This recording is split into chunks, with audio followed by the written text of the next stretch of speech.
నల్లగొండ జిల్లా నేరేడుగోము మండలం బచ్చాపురం గ్రామంలో శనివారం 11 ఆవులు అనుమానాస్పదంగా మృతి చెందాయి. మరో 5 ఆవులు ప్రాణాపాయ స్థితిలో కొట్టుమిట్టాడుతున్నాయి. దీంతో ఆ గ్రామంలో విషాద ఛాయలు అలుముకున్నాయి. దాంతో బాధితులు నేరేడుగోము పోలీస్ స్టేషన్లో ఫిర్యాదు చేశారు.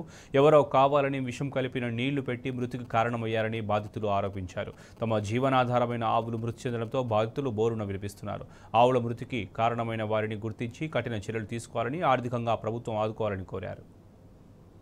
మేము పొద్దున 6 గంటలకు బస్సులు ఇడిచిపెట్టినాం.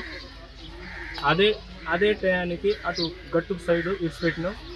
ఒక పామ్ ఆయిల్ తోట ఉంది, దాంట్లో పచ్చటి గడ్డి ఉంది.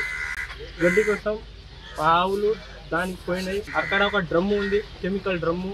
నీళ్లు తాగి చచ్చిపోయినట్టు మాకు అనుమానం ఉంది సార్.